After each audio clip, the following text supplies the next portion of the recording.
તો મહારાષ્ટ્રના પાલઘર નજીક રેલવે સ્ટેશન પર ટ્રેનના એન્જિનમાં અચાનક આગ ભભૂકી ઉઠી હતી। પાલઘર નજીક કેડવે રેલવે સ્ટેશન નજીક મુંબઈથી આવી રહેલી વલસાડ એક્સપ્રેસ ટ્રેન પહોંચી હતી અને આ દરમિયાન જ ટ્રેનના આગળના ભાગમાં આગ લાગી।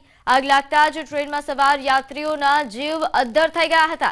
એન્જિનને ટ્રેનથી અલગ કરી દેવામાં આવ્યું અને આગ પર કાબુ મેળવવામાં આવ્યો હતો। સદનસીબે ઘટનામાં કોઈ ઈજા કે જાનહાનિ થઈ નહોતી। એન્જિનને અલગ કરી દેતા મોટી દુર્ઘટના ટળી।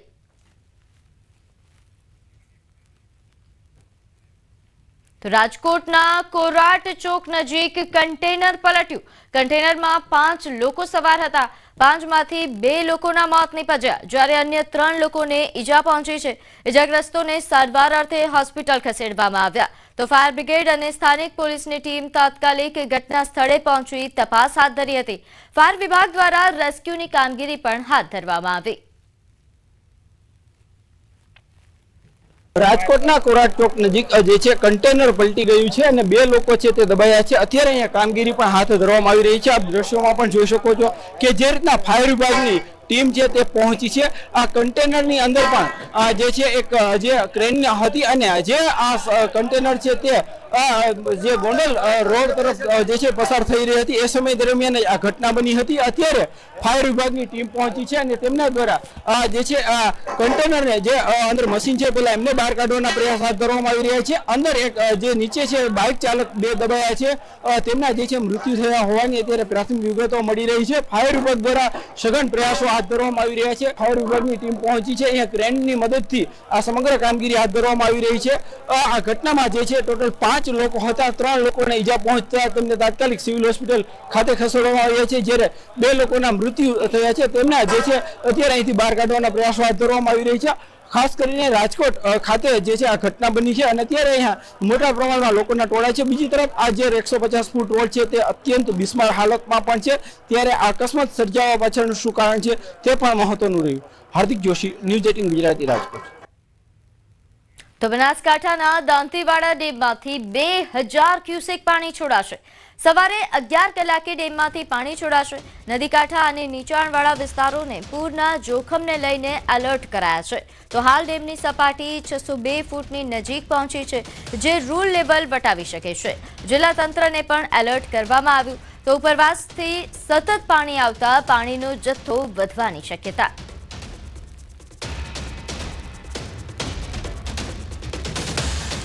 બનાસકાંઠા જિલ્લાના થરાદ તાલુકાના ખેડૂતોને રાતા પાણીએ રોવાનો વારો આવ્યો છે। થરાદ તાલુકાના ગણેશપુરા ગામ કે જ્યાં કુદરતી આફતે ખેડૂતોની સ્થિતિ ખરાબ કરી દીધી છે। ખેતરો પાણીમાં ગરકાવ થઈ ગયા છે। તો વરસાદના પાણીની સાથે સાથે આજુબાજુના ગામોના ખેતરોમાંથી પણ પાણી વહી આવ્યું છે। ખેતરોમાં ઉભેલો પાક પાણીમાં ડૂબી ગયો।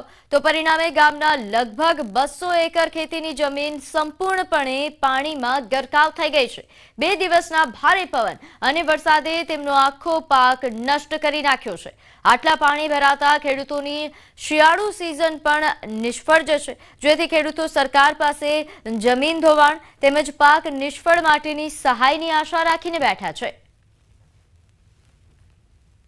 મારે મેં હેડા અને વાવી હતી મગફળી મોણા પર પૈસા લાવીને વાવી હતી। અત્યારે મારું પાક જે ખૂબ ખરાબ થઈ ગયું છે।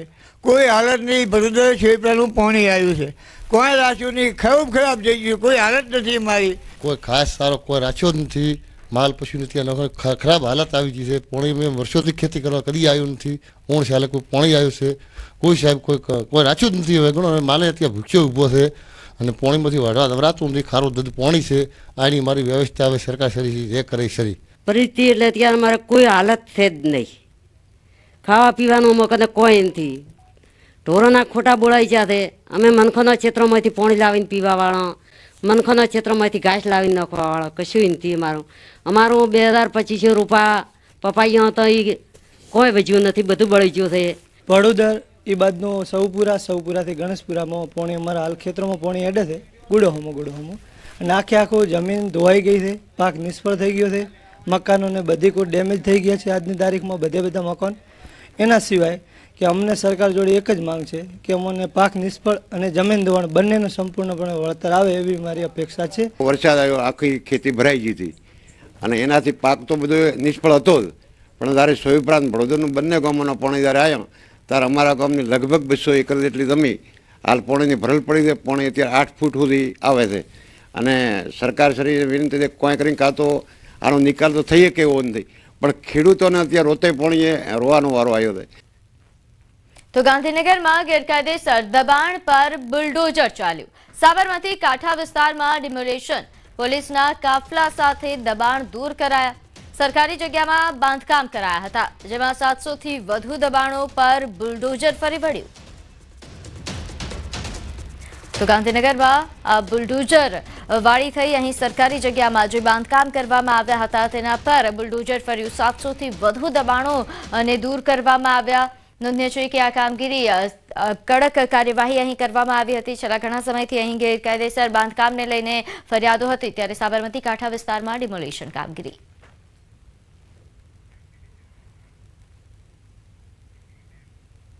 રાહુલ ગાંધી આજે ફરી જૂનાગઢ. સપ્તાહમાં બીજી વખત તેઓ જૂનાગઢની મુલાકાતે. કોંગ્રેસની પ્રશિક્ષણ શિબિરમાં તેઓ હાજરી આપશે. કેસી વેણુગોપાલ, અજય માકણ પણ હાજર રહેશે. તો સાથે 12 વાગે કેશોદ એરપોર્ટ પર તેઓ પહોંચે તેવી શક્યતા. તો કોંગ્રેસની પ્રશિક્ષણ શિબિર કે જેનું આયોજન કરવામાં આવ્યું છે, જેમાં રાહુલ ગાંધી ઉપસ્થિત રહેશે, સાથે કેસી વેણુગોપાલ સહિતના દિગ્ગજો આ શિબિરમાં હાજર રહેવાના છે. 12 વાગે કેશોદ એરપોર્ટ પર રાહુલ ગાંધી પહોંચશે. આગળ વાત કરીએ, વિદેશમાં નોકરીની લાલચમાં વડોદરાનો યુવક ફસાયો. 2024માં દુબઈ ગયેલા તુષાર રાણપરાનો હવે કોઈ જ સંપર્ક નથી. પરિવારનો એકનો એક દીકરો વિદેશમાં ફસાયો છે. દુબઈથી હોંગકોંગ ગયા બાદ પરિવારનો વાલસોયા દીકરા સાથેનો સંપર્ક તૂટી ગયો છે.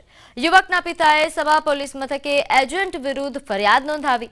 વડોદરાના એજન્ટ વેદ કુશાંગ અને દુબઈના એજન્ટ અભિષેક સિંહ સામે અરજી અપાઈ છે. છેલ્લા 6 મહિનાથી તુષાર રાણપરા પરિવારના સંપર્કમાં નથી.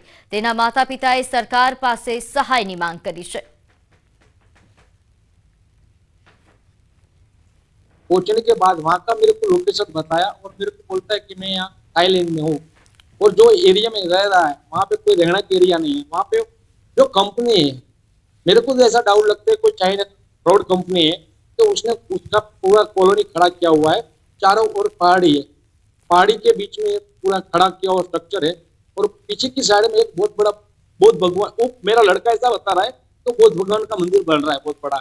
મારો બાપુ શું કરતો હતો, શું ખાતો હતો, ક્યાં રહેતો હતો, ટાઈમે અમે બહુ યાદ કેમ કે કોઈ જાતનો કોન્ટેક્ટ જ નથી આપતી. લગભગ 4-5 મહિનાથી વાત નથી, કોઈ જાતનો સંબંધ નથી એની જોડે. અને કઈ સપ્ટેમ્બર 2024માં આ તુષાર છે તેને ત્યાંના દુબઈના અભિષેક કુમાર છે કોઈ એજન્ટ, એના દ્વારા હોંગકોંગ મોકલાયેલો છે અને પોતાના દીકરા તુષાર સાથે છેલ્લા 6 મહિનાથી કોઈ વિડીયો કોલ કે વાતચીત નથી થઈ. ફક્ત ઇન્સ્ટાગ્રામ ઉપર વોઇસ મેસેજ દ્વારા વાતચીત થાય છે અને અરજદારનો આક્ષેપ છે પોતાના દીકરાને કોઈ બંધક બનાવ્યો અથવા તો શોષણ થતું હોય તેવો આક્ષેપ કરેલો હોય, જે બાબતે પીઆઈ શ્રી કોડિયા તરસામા પોલીસ સ્ટેશનની તપાસ કરે છે અને આ બાબતને ગંભીરતા ધ્યાને લઈ અને જેસીપી સાહેબ તરફથી આ તપાસ ક્રાઇમ બ્રાન્ચને સોંપવામાં આવી છે. તો જૂનાગઢના વિસાવદરમાં એસીએફ કચેરીમાં આધેડના આપઘાતનો મામલો. અંતે મોડી રાત્રે માલધારીઓની માંગણી સંતોષાઈ. મેંદરડાના આરએફઓ સહિત 3 સામે પોલીસ ફરિયાદ નોંધાઈ છે. ઉલ્લેખનીય છે કે ગત 9 સપ્ટેમ્બરે સલીમભાઈ બલોચ નામના આધેડે ઝેરી દવા ગટગટાવી હતી. ઢોર ચરાવવા બાબતે આધેડને વન વિભાગે નોટિસ આપી. વન વિભાગ ત્રાસ આપતા હોવાના આક્ષેપ કરી ઝેરી દવા પી લેતા સારવાર દરમિયાન તેમનું મોત થયું હતું, જેને લઈને પરિવાર તેમજ માલધારી સમાજના લોકોએ મૃતદેહ સ્વીકારવાનો ઇનકાર કર્યો હતો. અંતે તેમની માંગણી પૂરી થતા મૃતદેહ સ્વીકાર્યો છે. જે થોડી ઘણી મિસઅન્ડરસ્ટેન્ડિંગો હતી બધી આખા ક્લિયર કરવામાં કાલ સવારના 5 વાગ્યાથી આજ રાતના 2 વાગે ક્લિયર થયું. આપણે જે એફઆઈઆર કરવાની હતી એ એફઆઈઆર ઓલરેડી થઈ ગઈ. બીએનએસ કલમ 108 મુજબ મુખ્ય 3 તોમતદારો આરએફઓ વાળા, ફોરેસ્ટર કાકડિયા અને ગાર્ડ ભૂપત રબારી, ભરત રબારી, સોરી અને એસીએફનો એમાં તપાસમાં રોલ નીકળશે તો એસીએફને પણ મદદગારીમાં લેવાની કન્ડિશન મેં રાખી છે. તો આગળ વાત વધુ એક નકલી જજની ધરપકડ થઈ. દાહોદમાં જજની ઓળખ આપી લોકો સાથે ઠગાઈ કરતો હતો. લોકોને પોતાની વાતોમાં ભરમાવીને ઠગાઈ કરતો બનાસકાંઠાના યુવકની સુરતથી ધરપકડ થઈ છે. વકીલ સહિતના અલગ અલગ હોદ્દાની ઓળખ આપતો હતો. પેટ્રોલ પંપ પર રોફ જમાવીને ફરાર થયો હતો અને તે બાદ તેની ધરપકડ થઈ. જે મામલે વધુ વિગત સાથે આપણી સાથે સંવાદદાતા સૌરભ જોડાઈ ગયા છે. સૌરભ, આ મામલે શું વધુ વિગત?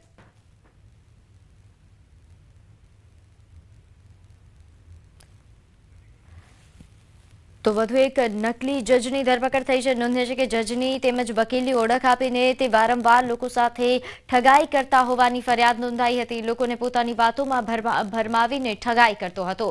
આ ઉપરાંત તેના વિરુદ્ધ પેટ્રોલ પંપ પર રોફ જમાવવાનો પણ મામલો સામે આવ્યો હતો, જે બાદ કાર્યવાહી કરાતા આખરે તેની ધરપકડ કરી લેવામાં આવી છે. ત્યારે ફરી એકવાર સંવાદદાતા સૌરભ આપણી સાથે જોડાઈ ગયા છે. સૌરભ, આ મામલે શું વધુ વિગત?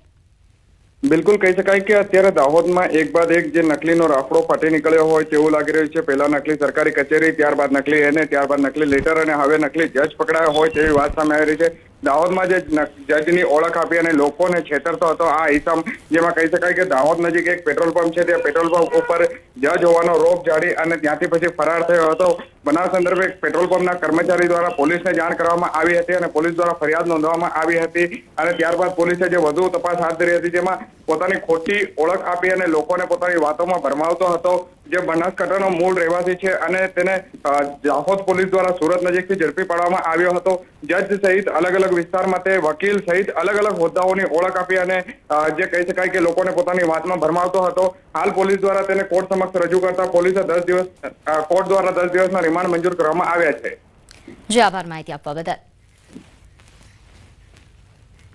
મહેસાણામાં બહુચરાજી હાઈવે પર ચક્કાજામ. સામેત્રા ગામ નજીક ચક્કાજામ કરવામાં આવ્યું. 4 થી 5 ગામના ગ્રામજનોએ ચક્કાજામ કર્યો. પેપર મિલના પ્રદૂષણ સામે ભારે રોષ વ્યક્ત કર્યો છે. વારંવાર રજૂઆત છતાં નિરાકરણ ન આવતા વિરોધ કરવામાં આવ્યો. કાચા કઠિયાવાડ જતા વાહનો પણ અટવાયા હતા ચક્કાજામના કારણે.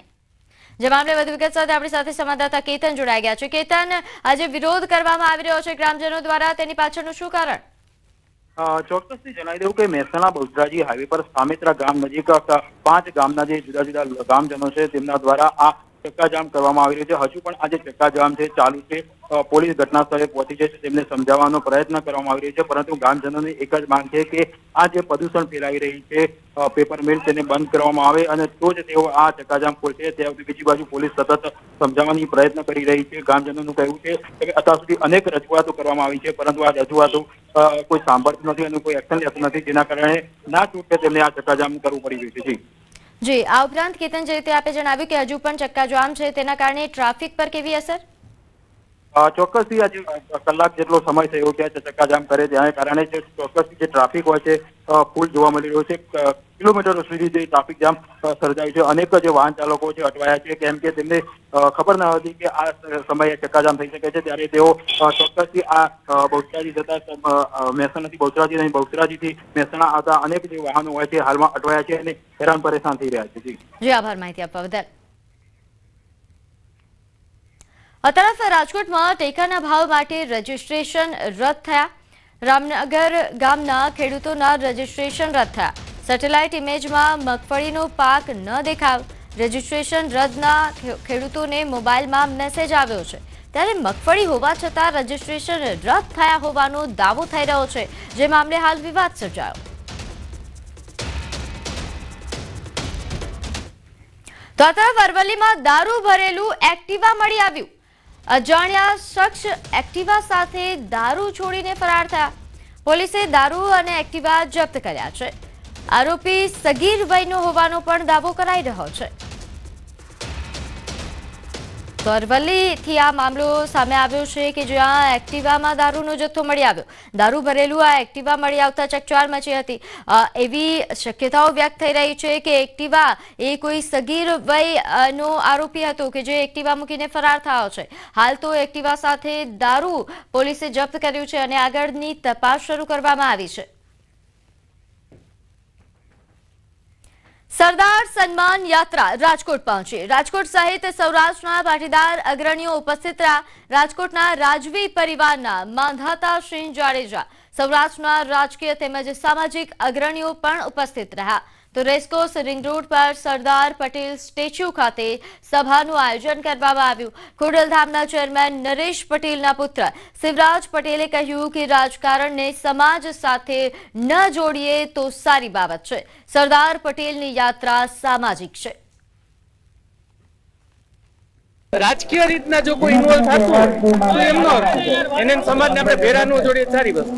એમને જે આ દેશ માટે કર્યું છે, આ દેશની આઝાદી માટે કર્યું છે, આખા બધાએ ગાંધીજી, નહેરુ સાહેબ બધા ફ્રીડમ ફાઇટર મળીને જે દેશ માટે કર્યું એનું 5% અમે કરી શકીએ સારી વસ્તુ. પ્રધાનમંત્રીના જન્મ દિવસે અમદાવાદમાં અનોખો મલ્ટીમીડિયા શો યોજાયો. નરેન્દ્ર મોદીના જીવનશૈલી આધારિત શો જોવા સ્થાનિકોની ભીડ ઉમટી હતી. સાંસદ તેમજ ધારાસભ્ય પણ નમોત્સવ કાર્યક્રમમાં ઉપસ્થિત રહ્યા હતા. પ્રધાનમંત્રીના જન્મદિવસ નિમિત્તે ખાસ કાર્યક્રમનું આયોજન કરાયું હતું. 150થી વધુ કલાકારો દ્વારા સંગીત સાથે નમોત્સવ કાર્યક્રમ રજૂ કરાયો. વડનગરથી લઈને વડાપ્રધાન સુધીની ગાથાનો સમાવેશ કરાયો. તો સરસપુર ખાતેના સોનારિયા બ્લોકમાં નમોત્સવ કાર્યક્રમની શાયરામ દવે દ્વારા પ્રસ્તુતિ કરાઈ.